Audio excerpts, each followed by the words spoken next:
Let's take our journey into 1968. Major news stories of the year. North Vietnamese launch the Tet Offensive, a turning point in the Vietnam War. Martin Luther King Jr., civil rights leader, is slain in Memphis. Senator Robert F. Kennedy is shot and critically wounded in Los Angeles hotel. So it's a happy year. I realized, I was like, wow, I gave you all the depressing. I was like, in 1968 was kind of a turning point in America, I believe, personally. So it makes sense. But then I was like, oh, I like pulled these for you and they're all depressing. Well, and the RFK thing is even more depressing when you consider his fucking kid. Ugh. Mm-hmm. Awful. Yeah. I mean, one day I was posting something on Facebook and I was roundly criticized for this, which I deserved it because RFK Jr. was saying some stupid shit. And I just posted it. I'm like, RFK Jr., who hurt you? And someone's like, Saran hurt him. And I was like, oh, well, okay, fair. I mean, I don't think we would be where we are today with RFK Jr. if RFK Sr. hadn't, been assassinated. Yes, probably not. Yes. He was by all accounts a good guy. But if you haven't listened to the maintenance phase about RFK and anti-vaxxers, you should listen. It's a 2-part episode. It's fabulous. Anyway. 60 Minutes also airs on CBS, beginning its reign as the longest running prime time news magazine. Are you I grew up watching 60 Minutes. I grew up with Andy Rooney. I grew up with all of the 1980s. We always had it on Sundays. It was a thing in my house growing up. My parents watched it. I don't remember ever watching it as a kid, though. I hated it as a little kid because I just thought it was boring and I didn't understand what they were talking about. But I really got into it as a teenager. And being the pop culture junkie that I am, they do the best celebrity interviews of anybody. Because they don't get into all the salacious, stupid stuff. They actually talk about their careers, and it's really, really good. Yeah, I mean, we always watched football in my house, so it was always on after football, so that was probably part of it. But I mean, I love a curmudgeon, always and forever. So Andy Rooney, R.I.P. I do. My picture on Max is Larry David.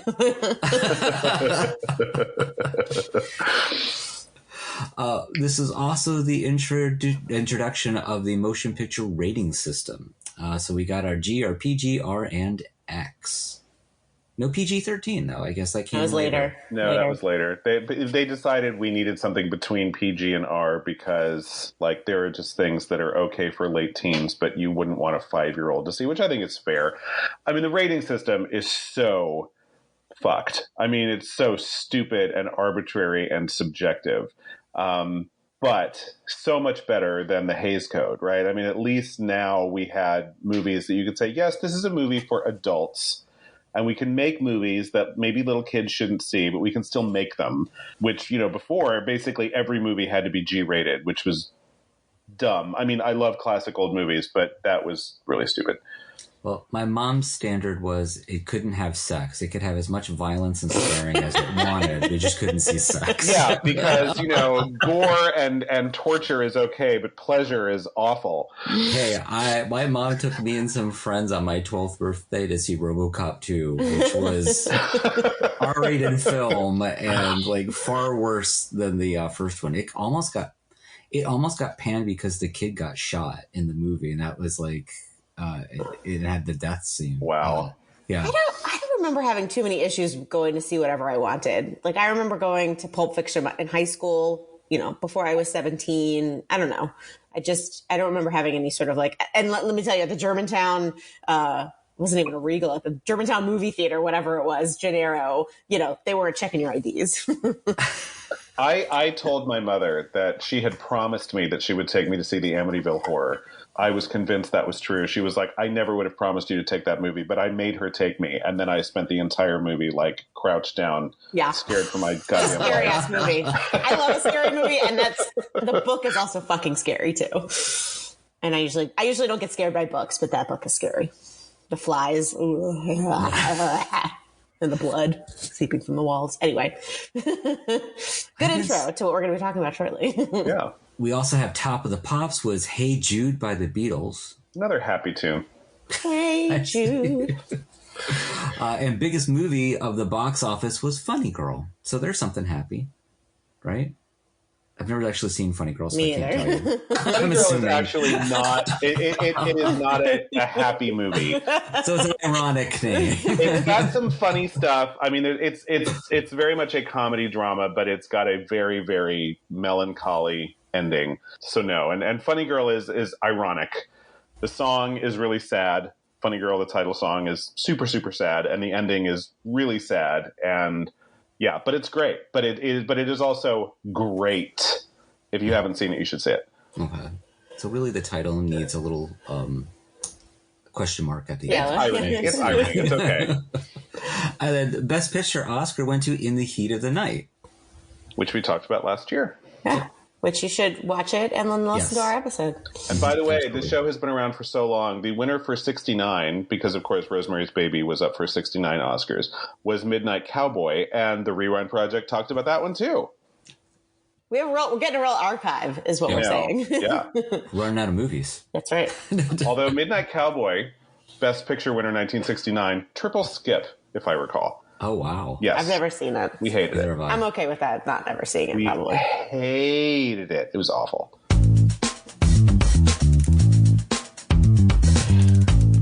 Welcome to the Rewind Project, where Allie, Matt, and Eric take another look at your favorite milestone movies through the lens of our present day. Will it be a skip, rent, or buy? Stay tuned and find out. Hello, everybody. Welcome back to the Rewind Project. I'm Allie. I'm Eric. I'm Matt. And today we are talking about, spoiler alert, one of my favorite movies of all time. So just want to let you know that up at the front. Rosemary's Baby. La, la, la, la, la, la, la. I've seen it so many times that I sing along with it now. That was such a bizarre intro. I mean, it really gets you in the mood. It really gets you in the mood. I posted about it on Instagram that we were watching this, and a couple of people reached out and said they hadn't seen it. So hopefully we can convert some hearts and minds to this movie. This one famously screenplay and direction by one Mr. Roman Polanski. We'll get into that in a second. Based on the 1967, so like a real quick turnaround, novel of the same name by Ira Levin. It was one of those like, read it, wanted it, published it, got it, republished it after the movie. So it was a quick purchase. But that's the way it is with a lot of hit novels. I mean, that happens today. It's interesting to think about because, it's such a classic for us that, we just think, oh, well, it must have been. I think he also wrote The Stepford Wives and The Boys from Yes. Brazil. So he had a lot of his, he had a lot of concept ideas that were just really good for Hollywood. Actually. Yeah, I mean, all of the research, I actually did a fair amount of research for this one, said that, this is probably the most faithful adaptation of a movie, one of the most faithful adaptations of a movie ever made, just because most of the dialogue comes from the book. A lot of the things that happen come in the book. There was not much that Roman Polanski changed. Yeah, except that I also read that the first director's cut was like 4 hours long. I would watch it. Jeez. I would watch a 4-hour Rosemary's Baby. And I mean, and that just goes to show, right? When you adapt a novel and you try to be really faithful to it, there's just a lot in a book. Have you read the book, Allie? I've not. It's been on my list for a while, but I haven't. Okay. I mean, maybe read you it. should if you Yeah. because it's probably just all this stuff only better because there's a ton of stuff in it. And basically, Roman Polanski could not decide what to cut. He loved it all so much that he basically turned it over to an editor and said, "You've got to make this under 2 hours because." Well, this is a tight film, so I'd be curious to see what they actually cut from the movie. There was one scene that I read about that was deleted where she gets a call from her sister. Remember she mentions at the beginning she has a sister and a brother and then we never hear about them ever again. Her sister calls her and apparently they're not very close, but her sister's like, "What happened?" And she's like, "Nothing." And it's like, "I have this strange, weird feeling. I'm really worried about you. Please don't leave the house today," or something. And she's like, "Okay, I won't."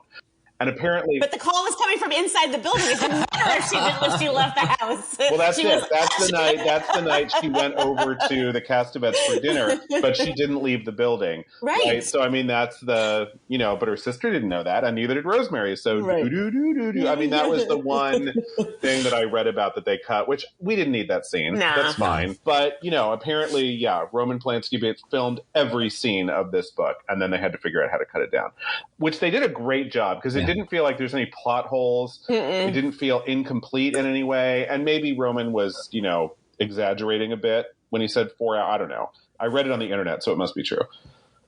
I mean, who knows? It wouldn't surprise me that a book, it's not a huge book, that I do know. It wouldn't be surprised me that there was a 4-hour cut of this. Any book, though, I mean, any novel-sized story, if you put everything in it, you need to do a 10-episode miniseries for that, which we have those now. I mean, those are as prestige as Hollywood films. So no reason to take a novel and butcher it in order to make a feature film anymore. I just think that's stupid. Hollywood, start reading short stories because there's some really good ones out there, and make your movies, and then turn your novels, your good ones, into Big Little Lies. Yeah. As God intended. I just watched all of Painkiller, and it's an article and a book adapted into a 6-part miniseries. It was great. There you go. I mean, it wasn't great because it's talking about the opioid crisis, but that's neither here nor there. But I have now read everything and watched everything about the opioid crisis that I possibly can. So let's just really quickly get into the Roman Polanski of it all. Yeah, let's the pedophile in the room is just kind of and then we don't have to talk about him for the rest of the. I mean, I had forgotten, and this is my bad, is that I forgot that all of those celebrities stood up for him when they were, I forgot that there was that whole petition with Natalie Portman, all those actors. Ugh. Natalie Portman defended him? Yeah. Oh, yuck. Yeah, I mean, I remember he won the Best Director Oscar in the 90s. Yes. And obviously he was not there to receive it, because if he had shown up, he would have been arrested. And, I always thought, the plot didn't work. They maybe thought they could get him to come back to the U.S. They dangle an Oscar in front of him. It's like, the CIA was like, how can we get him to come back to America? Exactly, but he didn't fall for it.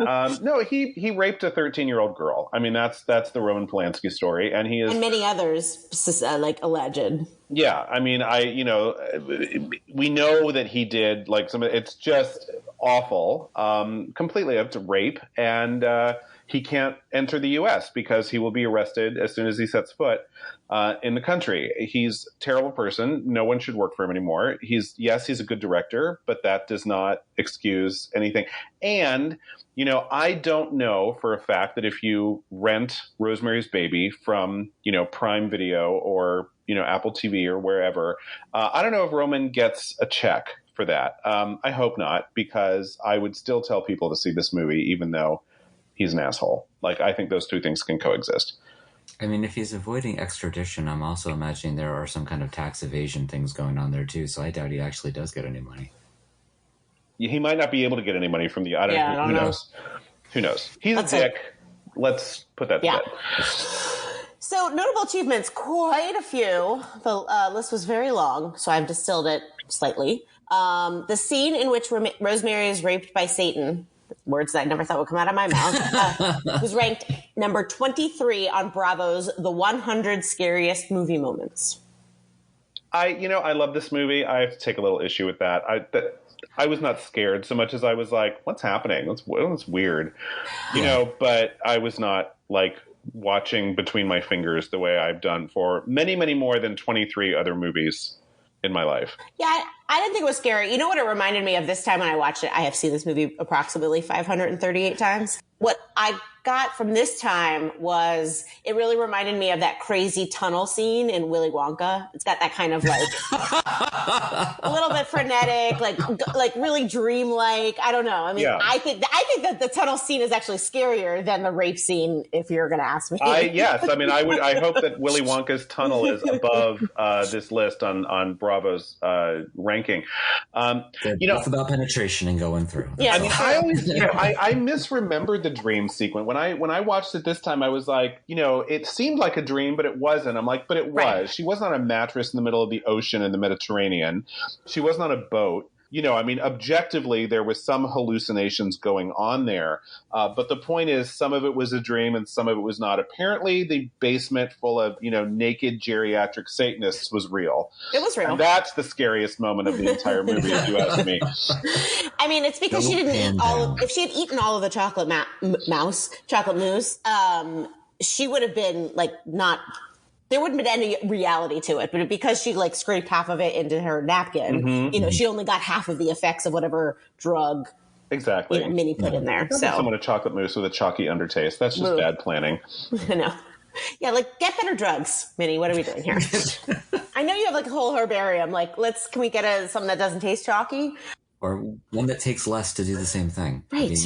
Right. Oh, one of the fun facts that didn't make my fun facts list because there were a million was that Guy knew which one was Rosemary's because they had different toppings on. Yes. Each, which I didn't catch in the moment. I just read about it, which I was like, oh, see, new things every time I watch this movie. So his didn't have a chalky undertaste. No, that's why. Yes, exactly. No, so he didn't pass out. Right. He didn't need to be raped by Satan. Right, and drugged, et cetera, et cetera. I forgot he was in the room when it was happening, all naked with the rest of the geriatrics. Yeah, he was, and Minnie was like, "You better sing. You better shut up and sing." You could have panned down on John Cassavetes. That's all I'm going to say. Sure. In 2010, The Guardian ranked this film the second greatest horror film of all time. Solid. I mean, that was 13 years ago, so there have been more movies that have come out in the last 13 years. But I didn't really feel like this was a horror film. The Devil's Advocate is more of a horror film than this is. This is like a thriller. I dispute that. It's a very slow burn. I'll tell you, when I was more Catholic than I am now, which is about nothing, the ending of this movie freaked me the fuck out. If you believe that Satan is a thing, the ending of this is, because the whole thing is shot so realistically, it's meant to scare super duper religious people. And the ending of this, turned the whole thing into horror for me real fast. Now, I just think it's an interesting surprise ending, and none of it scares me. And actually, the end, oh my God, when Ruth Gordon goes over and picks up the knife from the floor, and then just rubs it to make sure that it didn't dent her hardwood floor too much, and then, calmly brings the knife back to the kitchen so no one can get hurt. I'm like, that is high comedy to me. I mean, that is just, so yeah, it's not, it's far less scary to me than it used to be, but it used to be. Yeah, I wouldn't say I definitely think this is scary. I think it's unsettling.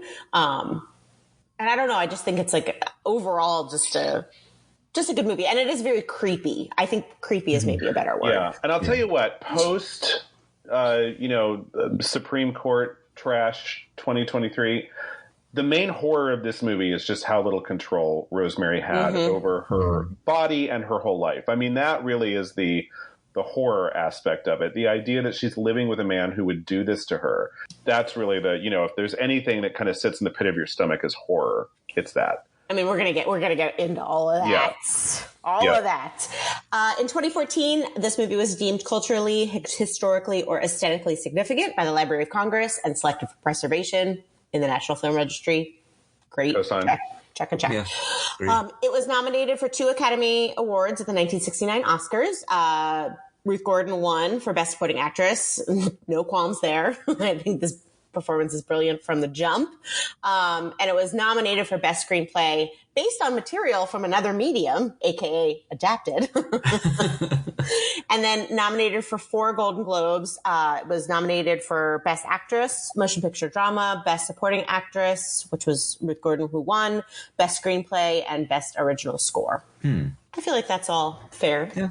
Well, that's fair. Yeah, I did read that that the director basically told Mia Farrow, who was threatening to quit halfway through, that, she showed her some of the rushes and said, "You're going to win an Oscar if you stay here." And she stayed. Well, she was threatening, we're going to get into this, but she was threatening to quit because Frank Sinatra was about to divorce her because he hated her in this movie. But we're going to get into that later. Trash husbands abound. So many. The plot. A young couple trying for a baby moves into an aging, ornate apartment building in Central Park West, a.k.a. the Dakota, where they find themselves surrounded by peculiar neighbors. Peculiar is a funny word. Where they find themselves surrounded by Satanists. In that sentence, yeah. All right, let's get into this very stacked cast. First up, Mia Farrow, who was a fairly nobody person at this point. She'd done some television, but she wasn't like a super movie name. Mia Farrow as Rosemary Woodhouse. Yeah, but Peyton Place was a huge I know. thing. But she was, when you look at the other stars that were considered for this part. Yeah. I really liked her in this movie. So this is the second time I've seen the film. The first time I watched it, I was not really impressed. I actually really enjoyed it a lot more the second time around. I think the movie got better with the second viewing. What changed for you? I don't know. Like the first time I watched it, Ruth Gordon drove me bonkers. Like I did not enjoy her at all. But like watching the movie the second time, and you're already kind of used to that character. She was really good in that part, and it was a real. I did enjoy that. But Mia Farrow, I thought she did really well as someone that would borderline. I mean, because she did have no ability to defend herself really, and she was using what little resources she had. She comes across frail, but she's still on top of what's going on and trying to figure out a way out of this. And so I actually thought she did a really good job of not being just this damsel in distress, but kind of showing that she is acting out that she is really being hunted, essentially. I mean, everything is being done to her, and she has no way to get out of it, really. Especially in the condition or in that year that she's in. Does that make sense? It does, yeah. Yeah, I agree. I mean, there's several moments where when I watched it the first time, I was like, ugh, what a wimp she is. And this time I noticed, like, she scrapes the chocolate mousse into her napkin. She's like, I don't want to eat it, so I'm not going to eat it. She pours the herb milkshake down the drain. She hides her pills in the bedstand. She does lots of little things that she can do to grab some agency back. And so, it's not a movie of today. So yes, she is a little bit obsequious towards this absolutely emotionally abusive asshole husband of hers, but that's also what she did in 1968. You didn't make waves. But even with the chocolate with him, with the mousse, like when she gets him to get up, she almost starts a fight and she's like, no, I'll just eat it. She's that passive aggressive thing. She knows what she's doing to get him off of the way so that, she can get rid of the mousse. Exactly. And then when he comes back, she's working him the entire time because she knows that he's kind of colluding against her now. I mean, I think she's at this point starting to figure out something is up and this is not right. I don't particularly like Mia Farrow as an actress, but I love her in this part. And what I really noticed this time too, again, my 529th viewing, was the real change. I mean, you notice it obviously, but just how fun she is. And then obviously she gets much less fun when she's, in excruciating pain from her, Satan baby. But just the fact that she cuts her hair and that was a big deal. It was a big deal in 1968 too, already having that kind of pixie haircut as somebody, well, not currently, but as somebody who loves a pixie. So props to them. But, just how gaunt she gets and how she plays that. I don't know. The transformation was really crazy to me this time. It was very stark, especially just you see her in these fun swingy dresses, man, that one outfit, unfortunately the outfit that she wears right before she gets raped, that red outfit. Oh, I loved that. I was like, oh, I would wear that. And I was really struck by, when at the beginning she's in pigtails and she's in this dress that is like a triangle. Yes. I mean, and she looks like a little girl. I mean, she actually, speaking of funny girls, she looks like Barbara Streisand as Fanny Bryce playing baby Snooks. I mean, she looks like a child. And I was just like, that's really clever because she kind of was a child at that point, and very trusting. And of course, she runs over to her husband wearing this completely shapeless dress and he still figures out a way to slap her on the ass because what an asshole. Well, yeah. Well, let's get into that asshole. John Cassavettes as Guy Woodhouse, the aforementioned asshole. Yeah, the character's name's a little on the nose, I think. Yeah. Guy. He's a guy. He's a guy. I think you love to hate him. Apparently, he and Roman Polanski didn't get along at all. They hated each other. He hated doing this movie. Cassavetes wanted to be this like improvisational, like he wanted to play, and Roman knew what kind of movie he wanted to make, so he was like, "I'm your boss. Shut the fuck up. Hit your mark." I mean, that was I like Cassavetes. I mean, he was attractive. Seemed like attractive enough to be that up and coming kind of actor. Trying to be the leading man kind of role, kind of thing. But enough of a schmuck that you knew that he'd sell his wife down the river just so he could have. Yeah. I mean, I think if this movie had been made today, because the gaze has changed a little bit, he would have had like 8-pack abs. Like he would have been, every time he took his shirt off, he'd have been ripped to the nines. Like it would have been, he would have had Ryan Gosling's body from Barbie, and that would have been like that would have been part of the whole thing. I think in 1968, this was the epitome of hotness. So it did well. He was 68 attractive. He was. I mean, for the time, no one knew how to isolate muscle groups. Unless you were a bodybuilder, no one paid any attention to that bullshit. No. I wish we could go back to that. Don't we all? I mean, I think they hit the nail on the head. He was attractive, but he wasn't so attractive as to be threatening to anyone, and you could tell that he was probably, had he not sold his wife to the devil, he would have been floundering or, done those sort of Yamaha commercials probably forever. Like he would have never. What I love is that he's a really bad actor. I mean, he's really bad in that Yamaha commercial. I mean, not John Cassavetes, but Guy Woodhouse is a really terrible actor. Yes. And like on the crutches when he's trying to do the crutch scene. But you could tell that like he was good looking enough that he could have been successful had he gotten enough breaks and he had enough people behind him. He wasn't so bad. But yeah, so a little bit of, I was just curious this week. I ended up with an extra evening. Plans got canceled. I'd already watched my movie for the pod. So I decided to watch the 1968 film that was directed by John Cassavetes called Faces. Actually, Ruth Gordon won her Oscar in competition with a woman who was directed by John Cassavetes in this movie. It was so low budget, you guys. It was all shaky camera, black and white. The image was kind of staticky. Like as soon as the movie started, I'm like, oh, I hope this gets better. It never did. I mean, these are movies that were literally made on a shoestring. John Cassavetes would like go and get an acting job, keep almost none of the money, pour it all into this independent movie he was making. And then he would have to get his own distributors because like the studios controlled everything. And he is considered now to be like the grandfather of independent film because he would just make these in his backyard, found locations. Everything was in a house, and they were all houses that either, it was his house or a house that his friend owned. And of course, Jenna Rollins was his partner from The Jump. And, 28-year-old Jenna Rollins was, something to see. And she was amazing in this movie. But yeah, get over the kind of shaky camera and the staticky. But now I kind of want to see the rest of his movies. Apparently he got a little bit more money behind his movies as he went further. So his movies in the 70s might be a little bit more interesting. Godspeed. All right, next up, award-winning Ruth Gordon as Minnie Cassavetes. I mean... I enjoyed her much more the second time around. I did too, mostly because she's the matriarch of a satanic coven. And when you know that, everything about the nosy, annoying neighbor just becomes kind of delicious. Yeah. Right? I mean, when she pops in with fucking Laura Louise. Oh my fucking God. Laura Louise. And it's all about, look at the couch, look at this, look at this, look at this. And then off to the side, she just takes this little thing and hands Mia Farrow the charm with the stinky fungus in it. And that's her whole reason for coming. But she's so clever. Like, she is evil.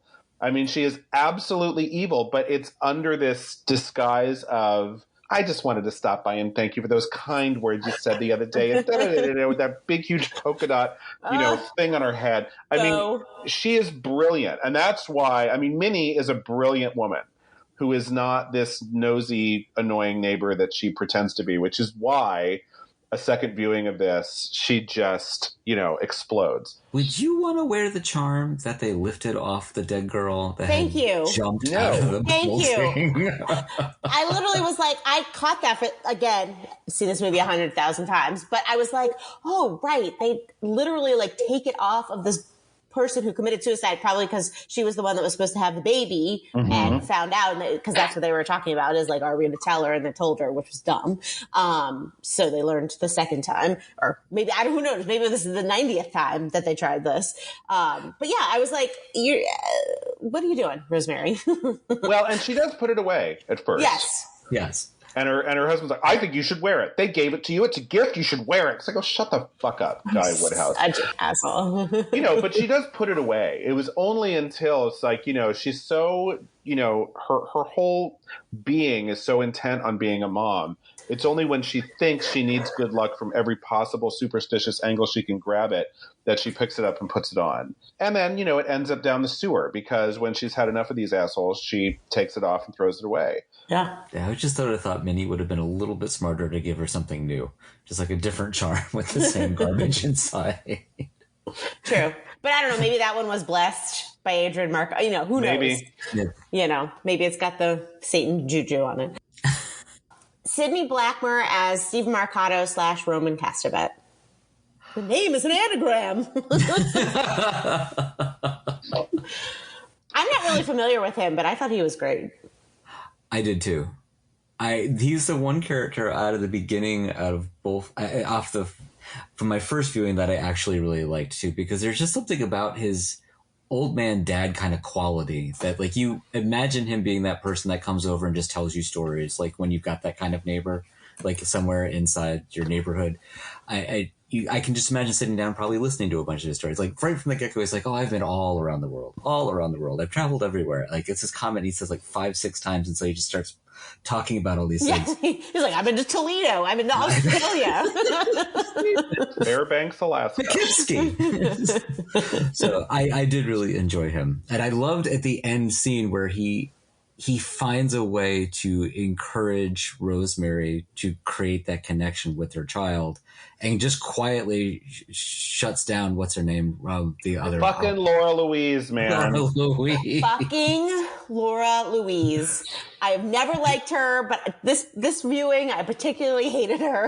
And but I do love when she does finally, stop rocking the baby, basically trying to give the baby, brain damage, like how, fiercely she's rocking that fucking cradle. But when she finally does leave and she gives Rosemary the little, tongue out. Totally forgot about that. Oh, so funny. I busted out laughing. Oh my God. And of course, she's the only one who screams when she sees Rosemary with the knife. Like, it's just because fucking Laura Louise, man. Look, I understand that maybe like you're hard up for cult members, but like, can we evict her? Like, nobody likes her. Nobody likes Laura Louise. Nobody likes her. Nobody likes Laura Louise. No. Roman, I think, particularly hates her, which is why he was like, get the fuck away. Let Rosemary let her mother. Oh, she's gonna meet her end on a flight of stairs. That's what's gonna happen. Oh, yes. They're gonna it's gonna be a cult. The whole cult's gonna go against her. The elevator's not going to be there when she opens the door and steps in. That's what's going to happen. Exactly. Next up, Maurice Evans as Hutch. I loved Hutch. Yeah. I mean, poor Hutch. He knew right away, and then the glove and the whole. I was like, oh, poor Hutch. So the whole glove thing, I assumed that they came in through the closet and grabbed. No, guy took it. What a fucking piece of shit. Well, they called her and they're like, look, remember this deal that we made? Remember your pool? Remember Beverly Hills? Remember all of that? It's all about to go to shit. Mm-hmm. So you better get your ass home and get Hutch the fuck out of your house. Oh, and by the way, while you're there, grab some article of clothing of his because we'll need it to kill him next week. Yeah. So he just did all that, And I didn't notice until this time when Rosemary is talking to Dr. Hill and says, he came home with his makeup still on. He never does that. I'm like, he just absolutely ditched a rehearsal in progress. Mm-hmm. Oh, for sure. To run home and get Hutch the fuck out of the house. Yep. Trash. And Hutch was wise to what was going on, because Hutch was like, the minute guy showed up, Koch was like, no, we can continue this later. It was nice seeing you. You do. Yeah. All of them witches. The next person up is Ralph Bellamy, who got and Ralph Bellamy as Dr. Abraham Saperstein at the end of the movie. Yeah, he did. And then I went and looked, and I was like, "Oh shit, he had a career." He was also, oh yes, yeah. Like I didn't recognize him from anything, probably because he's older. But when I went and read his career trajectory, I was like, "Oh shit, he was also the 7th president of SAG." So, well, and Roman Polanski really wanted a lot of old Hollywood in this movie. And I don't think he got quite the names he was after, but he really wanted to get that kind of, because there are so many older people in this movie, it was really his aim to kind of stack it, with people from those old Hollywood years. And I'm surprised that he didn't get more because, some good roles. I mean, Roman and Minnie Cassavettes are good roles and a decent script, but I think maybe just horror movie just scared a lot of them off. But no, Saperstein was great. Don't read books, he says. Good advice for women everywhere, and I think Allie would agree with that. I definitely agree with that. I like to go about my day being as ignorant as possible. That's how I live my life. It's where I've gotten to where I've gotten. One thing I did notice, again, and I'm sure that I've noticed it before, but it's so creepy when the nurse is like, "Oh, your scent smells just like Dr. Saperstein." And that's when Mia Farrow realizes that he's part of the cult too. And I was like, oh, fuck. So good. Which, that's the one thing that kind of like, I was hoping that Rosemary would have picked up on that without that piece of knowledge, just because if you start to think about it, like she was sick for how many months? Like and then all of a 4 sudden months. that pain goes away. And like, he was the doctor that, Roman and Minnie pushed on her. Like, so the very first appointment was like, Minnie's going to make you a milkshake. I mean, clearly, there's been some collusion. Yeah. But I can also see that if Rosemary believes that Saperstein is her one safe space, I mean, I can see why she might be in a little bit of denial because she doesn't want to give that up. Yeah. But then when it's like, oh, he smells like tannis root all the time, too. It's like, oh, fuck, I'm getting out of here. Tannis root. Fucking tannis root. Yeah, he's great. Just a little tannis root. It's a little tannis root. All right, a couple honorable mentions. The dreamy Charles Grodin as Dr. Hill. He's dreamy. Really? I think so. You don't think so? In this role? I think he was very attractive. Especially not up to the end. Fucking asshole. One other trash man. Just put him on that pile. I mean, again, the first time I saw this movie, it surprised me. Now it doesn't because everybody sucks in this movie. I think he's very attractive. So I have a question about that. Was that just the patriarchy ignoring her like actual concerns, or do you think he was actually part of the cult to just lower level? What I noticed this time is that his tenor changes when she mentions Dr. Saperstein. And I think he was like, okay, we're going to get you to the hospital. And then when she mentions that her doctor is Dr. Saperstein, I feel like he probably is, an OG in the OBGYN world. And he probably doesn't want to fuck up that relationship. Say that 5 times fast. OG OBGYN. OG OBGYN. I realized that as it was coming out of my mouth. So I think he doesn't want to like fuck with that guy.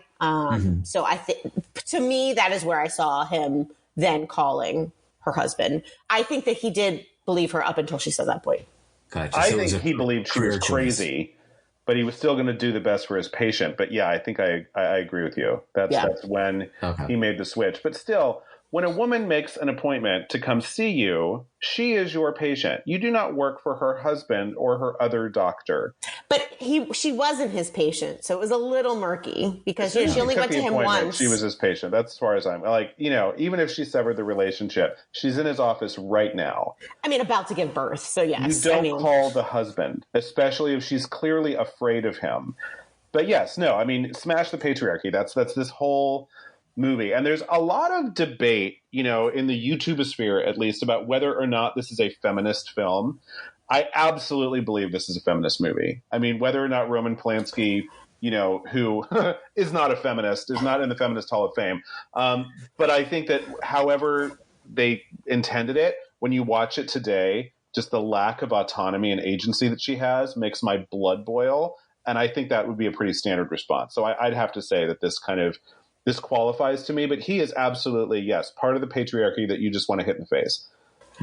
So, and then one last thing, which I thought was interesting, which I didn't realize until I was doing my research, is that Donald Baumgart, when she calls him, is played by Tony Curtis. And the reason that Roman wanted Mia Farrow to have like a genuine, like confused reaction. And so she recognized the voice, but like didn't know who it was. And so that is her actual like confused reaction to Tony Curtis voicing those lines, which I thought was pretty cool. Because Mia Farrow was also a child of Hollywood, and Tony Curtis was like, you know, dropped by on Sunday. Yeah. You know? I mean, she was married to Frank Sinatra. Maureen O'Sullivan was her mother.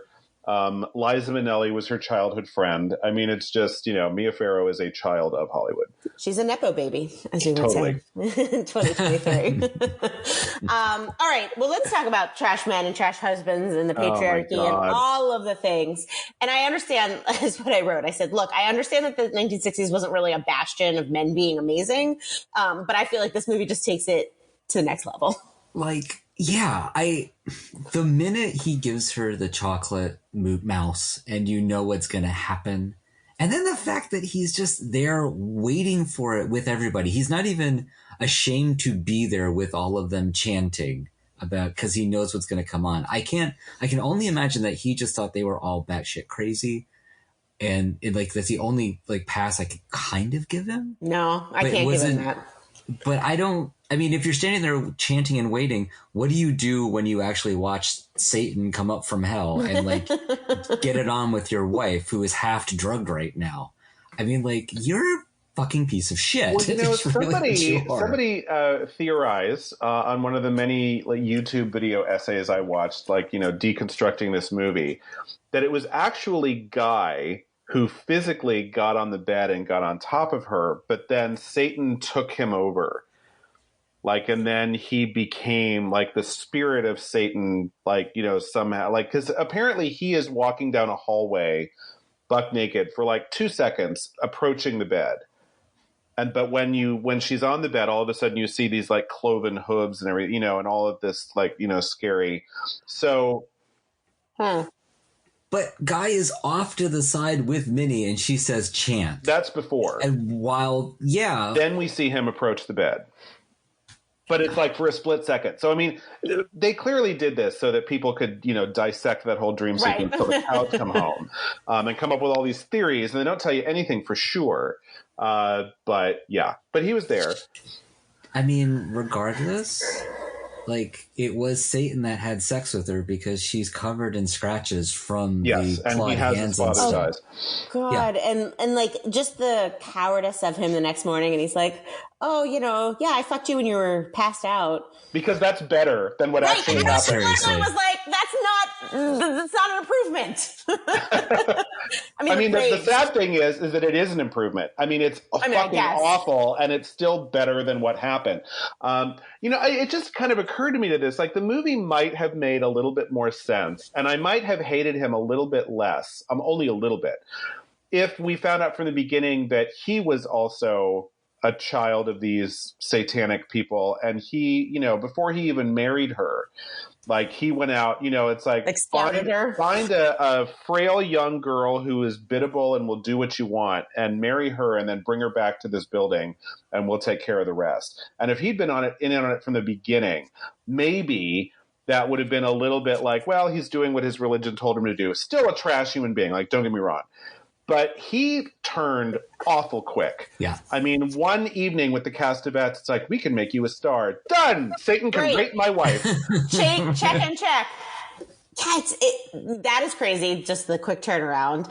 And, you know, we talked a little bit about this earlier, but, you know, she's very naive, and she is treated like she is naive. But this time I noticed that she is really like a good observer. Her observational skills were amazing. Just the things that she saw.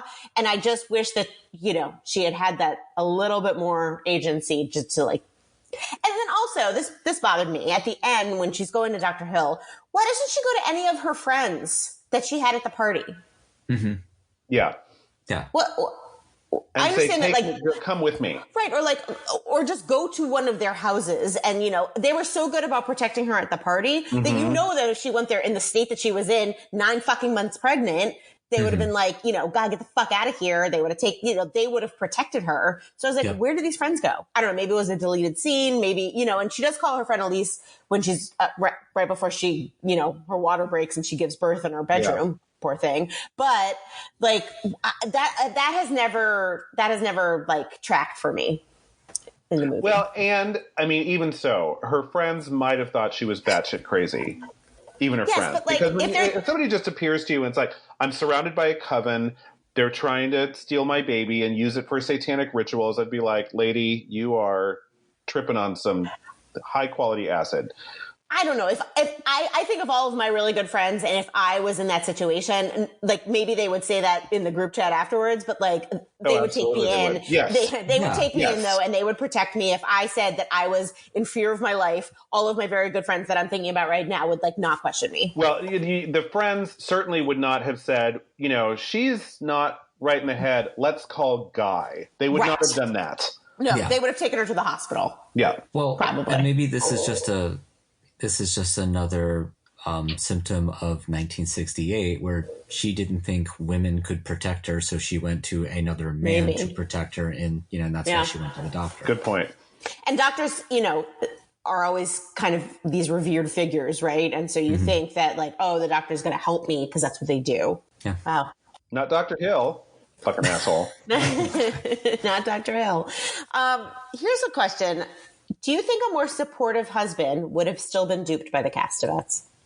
Or I guess a less greedy, maybe not duped, but like be less inclined to go along with their plans, I don't know. Well, yeah, anybody who thought their wife was a human being would not have given up their wife to be raped by the devil so that they could have a movie role in a pool. Yeah. The house and the pool were for her too, so he was really allowing her to be raped for her. Oh, sure. I mean, it was really all for Rosemary. Yeah. It was all for Rosemary. I say this, and I will say it again. I would rather be single for the rest of my fucking life than marry a Guy Woodhouse. Have a husband that lets you be raped by Satan. Or just marry an asshole like Guy Woodhouse. Yes. Like, no, thank you. And the whole thing about you won't even look at me. Right after it all happened, like to him, she was dirty and she was gross, and it's like, dude, you did this. Yes, you did it. Thank you. Yes, cowardly fucking asshole. Worst. Okay, do we think that this was a cursed movie? I read a very interesting article from Vanity Fair back in 2017. Which you sent to me, and I couldn't read it because I was past my limit of free articles from Vanity Fair. Oh, no. Paywalls. Well, when you re-up again next month, I thought it was an interesting article. So is this movie cursed? Is it just bad circumstances, or is it coincidences? So Exhibit A, I feel like Pee-wee in Pee-wee's Big Adventure. Exhibit V, my horn. In the scene in there in the basement. So Exhibit A, the composer of this movie died roughhousing at a party where he fell off a rocky escarpment and into a 4-month coma, the very same affliction the witches used to kill Rosemary's suspicious friend in the book. Wow. Okay. That's bad. I mean, that's the beginning. I mean, that's kind of weird. Right, and it was like right after the movie came out. He was only 37. Okay. Did the Catholic Church not like this movie? I mean, I don't know. I don't know what this was. So Exhibit B, in April of 1969, so not that far off, producer William Castle, sick with worry from the hate mail he received constantly, was suddenly stricken with severe kidney stones. While delirious in the hospital, he hallucinated scenes from the film and is said to have yelled, "Rosemary, for God's sakes, drop the knife." Castle recovered just barely and never made a Hollywood hit again. Also bad. Yeah. I'm creeping Matt out. I love it. That's what it is strange. I mean, stuff like this generally doesn't happen, so maybe it is a cursed film. Okay. All right. I'm gullible enough. Exhibit C, Sharon Tate, who we all know was murdered by Charles Manson, was Roman Polanski's wife and was also very pregnant. I mean, I think that's more of a Polanski thing than a movie thing, so I'm going to move that one off to the side. I don't think that's... That one doesn't creep you out. And then that's the other little bit of sketchy tie to Charles Manson is obviously Helter Skelter was written by the Beatles, and John Lennon was assassinated across the street from the Dakota where this was shot. That's interesting to me. I don't think it Yeah. Yeah, I think the other two, since they're directly related to people that worked on the film, are more of evidence that the movie was cursed than anything. Well, Yes. Roman Polanski is a pig from hell, but I would say that when your pregnant wife is brutally murdered, that affects you directly. That's the thing. Fair. Okay. Yeah. And then last we spoke about it a little bit, but Frank Sinatra, who, also very much a Guy Woodhouse kind of dick. Yes. Hated Mia Farrow in this movie, did not want her to do it. She was ready to drop out. They promised her an Oscar. She did not get it. But it was definitely the cause of their dissolution of the marriage was this movie. Lots of other things, I'm sure, but this was the straw that broke the camel's back. So Frank was a big Catholic, right? Is that why he didn't like the film? No, I think he didn't like the movie because he wanted her to play the girl in some Rat Pack movie he was making.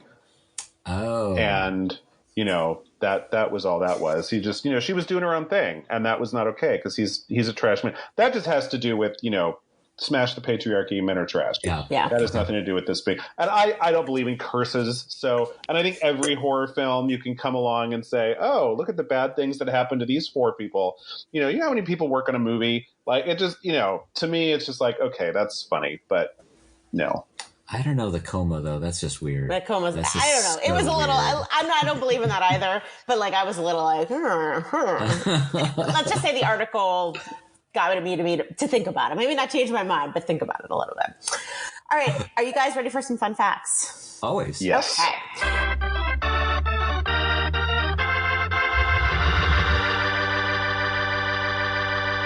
Polanski originally envisioned Rosemary as a robust, full-figured girl next door type and wanted Tuesday Weld or his own fiancée Sharon Tate to play the role. Jane Fonda, Patty Duke, and Goldie Hawn were also reportedly considered for the role. I'm going to say Roman was wrong.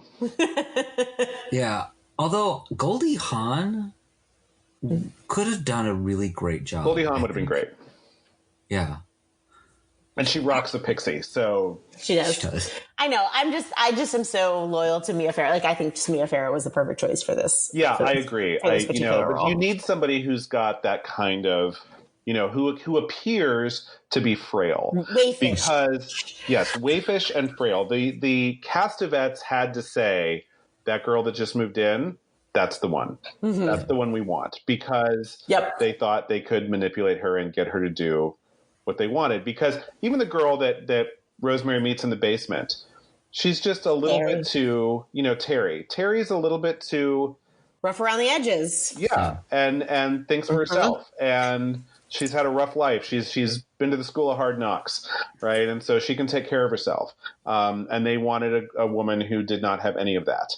Yeah, I think this is Laugh-In era Goldie Hawn though, and I think I could see Goldie Hawn really playing this character. I think I don't know that she would have done as good as Mia Farrow, but I think I think I could see that swap. There's an alternate universe somewhere where Goldie Hawn did play that character. Listen, Goldie Hawn won her Oscar the year after this. Tannis root doesn't exist. Ira Levin made it up for the story. I looked for it too. I know. Did you? Yes. Like the letters of transit from Casablanca, it became an important plot element, but was entirely fictional. I always spell it Tanas.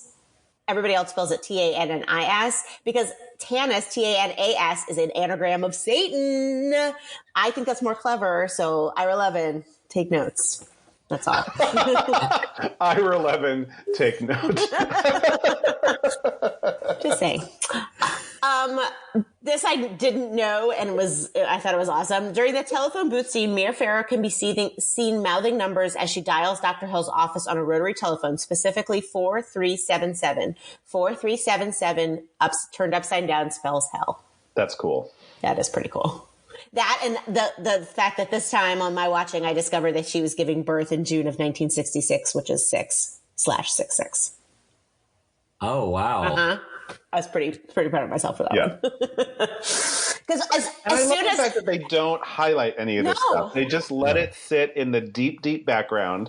Because I kind of wondered, at the beginning it was 1965, and I thought, you just a brand new novel. Why don't you just update it to 1968? Mm-hmm. And then we got this note from Allie on the group chat going, 666. Oh my God! And I was like, And I didn't good on you, realize Ira. it. Yeah, good on you, Ira. I didn't realize that until I watched it, the New Year's Eve party, and they were like 1966, year one, and I was like 66, June 28th, 66. It was like a real mind blowing moment. Again, on my couch. All right, are you guys ready for a game? Always. Sure.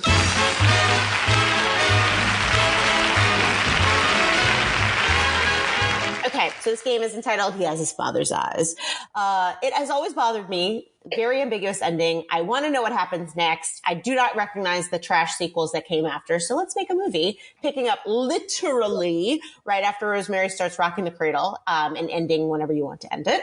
So same time period, new actors. So cast your Rosemary, Guy, Roman, and Minnie. And who is updating the script? Who is directing? Eric, I'm going to start with you. Okay. It's so funny because I don't find this ending to be ambiguous at all. Like, I feel like I know exactly where they wanted to leave us. To my mind, Rosemary absolutely, she feels that motherly rush of affection, and she is going to take care of this kid. But I don't see her sticking with Guy at all. The last thing she does to Guy is spit in his eye, and I think he is out of there. I think he's going to go off to Hollywood. He did his part. He kept up his end of the bargain, and he's going to go out and have a Hollywood career. And she's going to stay in New York and raise the son of Satan. So for me, Guy is very little in this movie. He, maybe we get one scene of him packing his bags at the very beginning, and he's off to California by himself. Maybe we see him on the cover of a People magazine at some point, And the one little thing that I did like from the TV movie sequel is that Guy Woodhouse died in a horrific car crash after making his film debut and winning an Oscar, died real fast. And I was like, that's karma. I like that. Good. So that's good. I might take that little bit.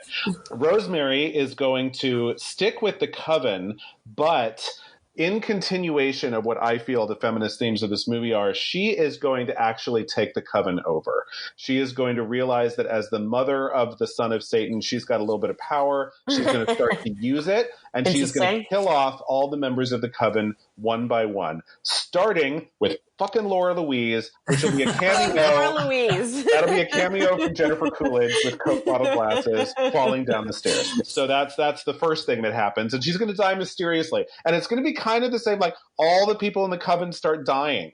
And they're all old. And so at first it's not really all that unexpected. But then it's like, wow, we're all dying really fast. What is going on? And Rosemary's just over here going, gosh, I don't know. And that's going to be the movie. So my cast, I went completely across the pond for this cast. All of these people are European. I have cast Saoirse Ronan in a cute little pixie cut to play Rosemary. I think she's got the right look, but I think she's also got some grit. And I think that, my Part 2 murderous Rosemary needs a little bit of that.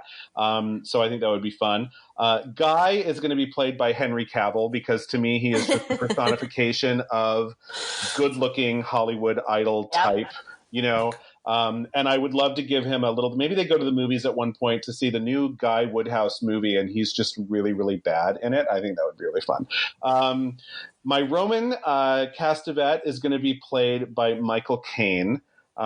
Just because I think he's got the energy for it. And Minnie is going to be played by Helen Mirren with really bad eyeshadow. And that's going to be my cast. My director and screenplay, I started just to look at I couldn't think of anybody for the right kind of movie. So I started looking at who's won Oscars for either direction or screenplay in the past little while. And I was reminded of Promising Young Woman. And I thought, that is kind of the energy I want for Rosemary taking her revenge on the whole coven. So I'm going to get Emerald Fennell to both write and direct this new version. So still across the pond, everyone about this is all European, but they're all going to have to do their best New York to come and make my sequel. I love it, love it, love it. All right, Matt, what do you got?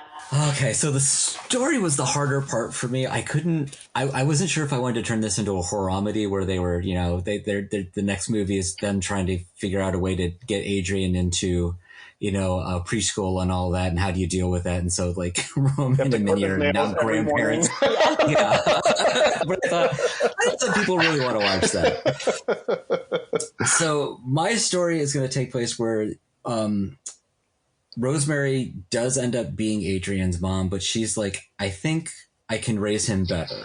So she is going to take off on a road trip to escape Minnie, Roman, and Guy. And she's going to go to her sister's house, which is on the other side of the country. So they can't poison or use, they can't do anything magically to her because they don't own anything of the sister. So that is the end point. So this is going to be a race to her sister's house as they're killing off people on the way. So this is going to be kind of like a horror film, a horror chase film, like long term.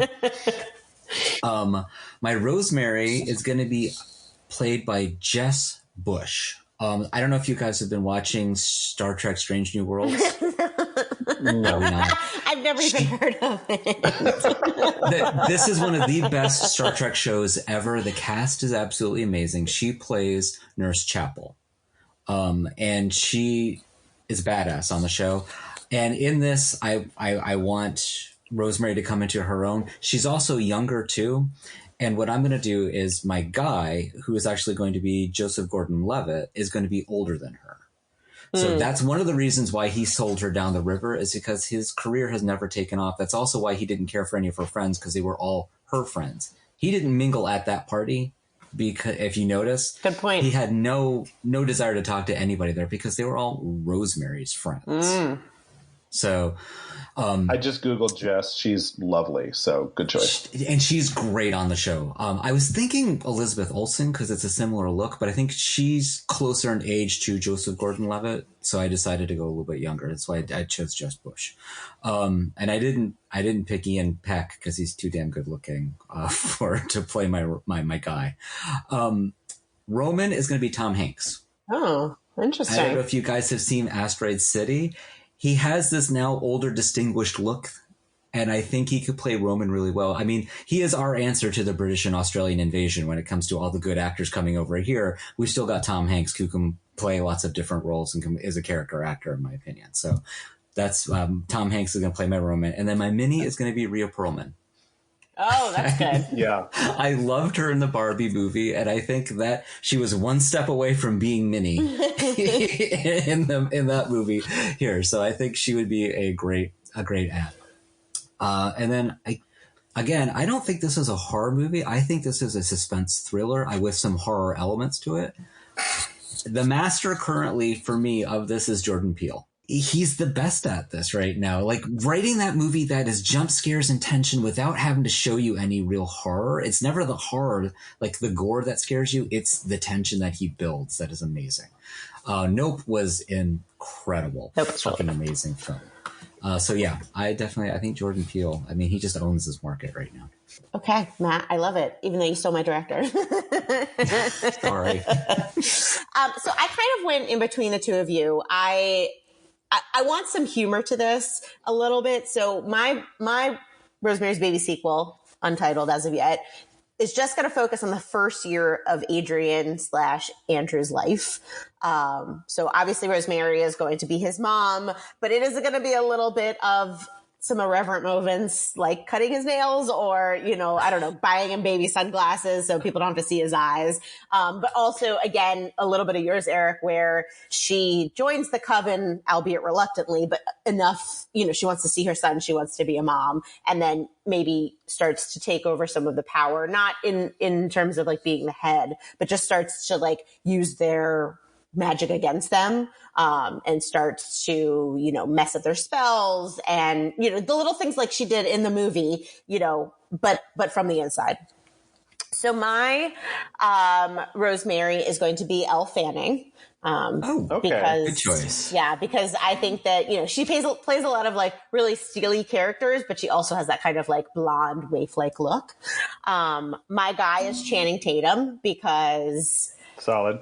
I wanted to make him a little tiny bit more of a doof, but also still very attractive. He's got those 8-pack abs that you talked about earlier in the pod. And I think that he is could play the type of person that is very malleable. My Roman is Pierce Brosnan because I feel like he's attractive. He's got that gravitas. They talk about his piercing eyes in this whole movie. I feel like Pierce Brosnan, he's 70 now. He's got still those gorgeous eyes. And my Minnie is going to be played by Jean Smart. Great. So yeah, that kind of came to me in a fever dream. I feel like the two of them, it's kind of like a wacky combo, but it'll, Jean Smart is so brilliant in Hacks and obviously in lots of other things. And I really feel like she could kind of do a little bit of, not a Ruth Gordon homage, but like a similar type of character. So this is going to be written and directed by M. Night Shyamalan because he can give the little bit of horror, the thriller, but also, there are some really funny parts in his movies, especially as his movies of late. And so I think that he would be okay with doing some of the, like a little bit of a reverend of like how to raise a son of Satan. Is it going to have some crazy twist at the end because it's M. Night? Maybe. I could tell you, but then I would have to kill you because M. Night and I we're in coots. All right. Well, as always, if you made the movie, I would guess the twist 5 minutes in, so that's fine. Yeah, exactly. So I don't want to say yes or no. All right, we are to our favorite segment, Skip, Rent, or Buy. If you're just joining us, Skip means I wish I had never seen it. Rent means I am glad that I watched it. And Buy means I will definitely watch this again, and I may actually buy it. Matt, where are you on the scale? Oh, solid Rent. Solid Rent. I don't know that I would, just sit down and watch it again. If friends wanted to watch it, I would definitely watch it again. Like I said, I really enjoyed it more on my second viewing. That's good. I feel like that doesn't always happen. I feel like usually the second viewing, you're like, why did I like this movie?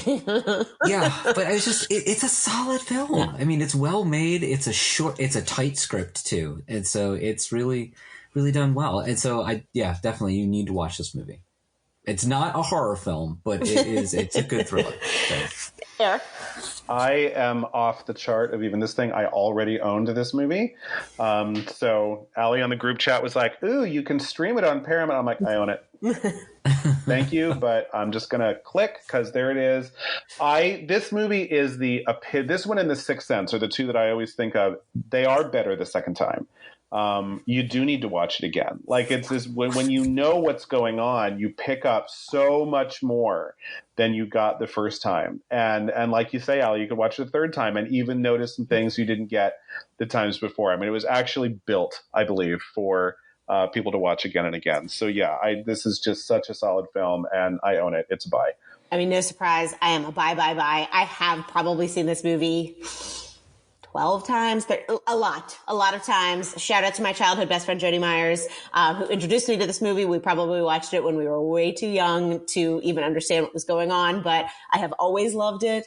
And I was thrilled that I'm able to talk about it for an hour.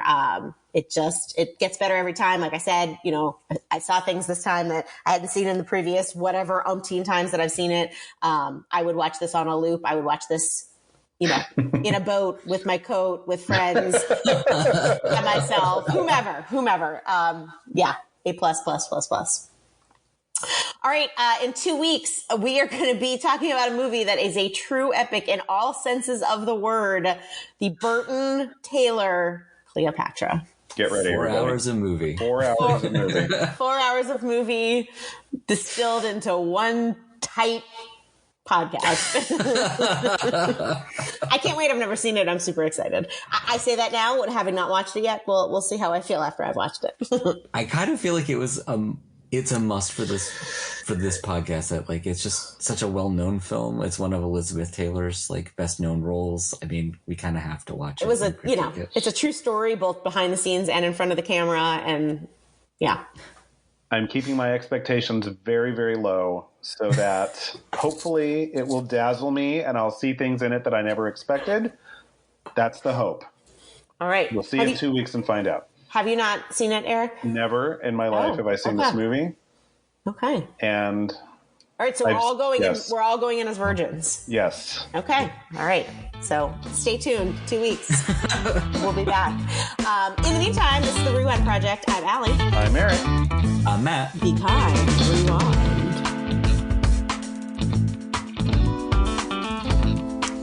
listening to The Rewind Project. You can find us wherever you get your podcasts, including Apple Podcasts, Stitcher, Radio Public, and Google Play. Please subscribe and rate us. It helps a lot. We love your comments and questions. You can find us on Facebook, Twitter, and via our new phone number at 202-618-2402. Thanks for listening. Be kind. Rewind. La la la la la la la.